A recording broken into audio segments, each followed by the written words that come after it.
एक बात तो साफ है, धमाका भले ही छोटा रहा हो लेकिन साजिश बड़ी है। पुलिस कह रही है कि धमाका मामूली था, कोई घायल नहीं हुआ, कोई हताहत नहीं हुआ, कमरे में कोई था नहीं और यह राहत की बात है।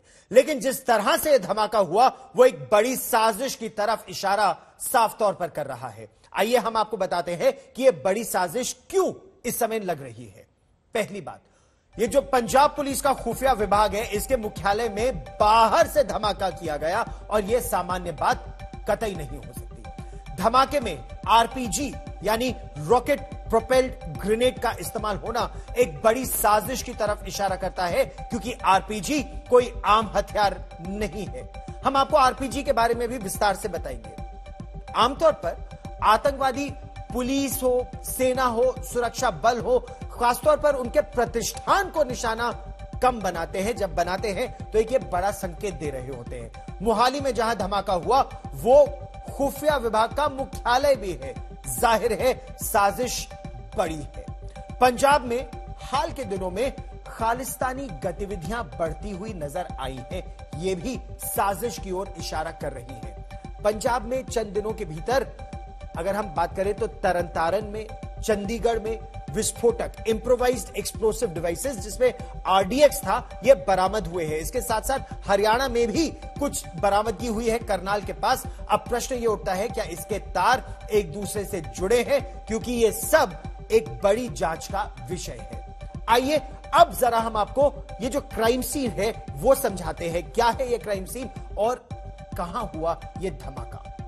मोहाली के खुफिया विभाग के मुख्यालय में इंटेलिजेंस विंग जो है पंजाब पुलिस का, इंटेलिजेंस ब्यूरो के दफ्तर में हुआ ये। एंट्री से महज 50 मीटर की दूरी पर एक दुकान भी है। इमारत के सामने लगभग 400 मीटर खाली मैदान है, यानी नजर रखने में सहूलियत होती है। 50 मीटर दूर एक पार्किंग भी बनी हुई है। लेकिन महज 200 मीटर की दूरी पर एक रिहायशी इलाका भी है, यानी तेज धमाके की सूरत में तबाही बड़ी हो भी सकती थी। ऐसी परिस्थिति में प्रश्न कई और उठते हैं।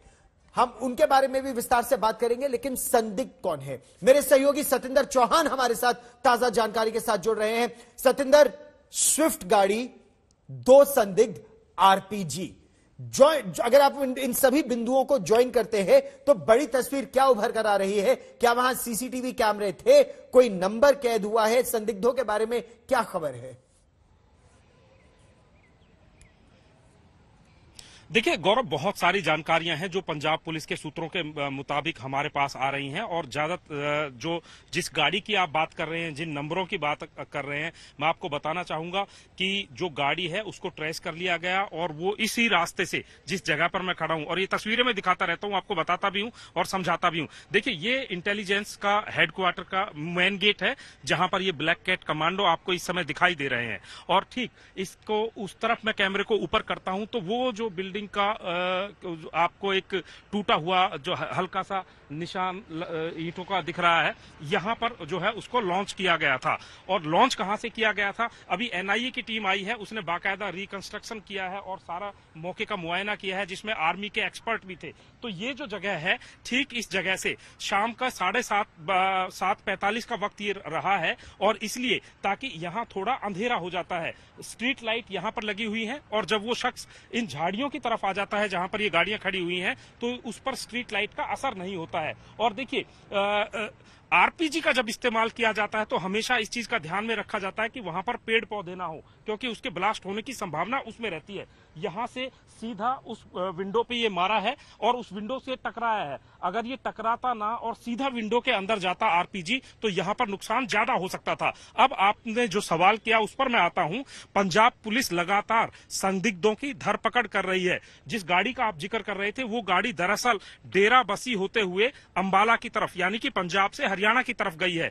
3 संदिग्धों को फिलहाल हिरासत में लिया गया है। एक मोबाइल भी बरामद हुआ है। जैसा कि अभी आपने बताया कि 7,000 मोबाइल इस पूरे इलाके में डंप करके उठाए गए थे, जो उस समय नंबर एक्टिव थे, और उनमें से छानबीन की जा रही है। और ये तस्वीरें अब मैं आपको उस मुख्यालय की दिखा रहा हूं, और यहां पर जो भी है हर तरह की बात करनी होगी। ये देखिए, यहां पर इस गेट पर इस तरह की सिक्योरिटी होती है, नंबर 1। नंबर 2, कैमरे को थोड़ा सा पैन करता ले जाऊं तो ये बाउंड्री देखिए, कांटेदार तारों से बनी हुई है, और इसके अलावा फिर ठीक सामने वो संतरी पोस्ट है। अब ऐसे में सवाल ये खड़ा होता है गौरव, इतनी कड़ी सुरक्षा है, और इतनी कड़ी सुरक्षा होने के बावजूद जो एक्सपर्ट कह रहे हैं कि इस आरपीजी को 80 मीटर की दूरी से लॉन्च किया गया है। अब देखिए, यहां से अगर वहां का ये एरिया काउंट करें तो ये 80 मीटर बैठता है।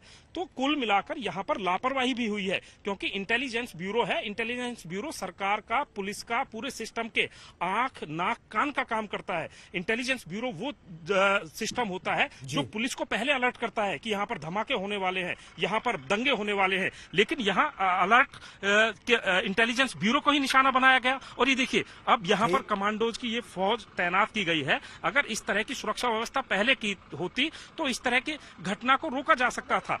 कुल मिलाकर अब यहां पर माहौल तनावपूर्ण बना हुआ है, और इसकी वजह यह है कि पिछले 7 दिनों की बात करें गौरव, तो सीमा पार से लगातार ड्रोन आ रहे हैं। कल ही 10 किलो हेरोइन अमृतसर से पकड़ी गई है। उससे एक दिन पहले 2.5 किलो आरडीएक्स पकड़ा गया है। उससे 4 दिन पहले बड़ी चिंता की बात है, क्योंकि जब बड़ी मात्रा में हेरोइन पकड़ी जाती है या ड्रग्स पकड़े जाते हैं, तो सीधे तौर पर वो किसी आतंकी घटना को फंड करने के लिए पैसे आपके देश में आ रहे होते हैं दुश्मन की तरफ से।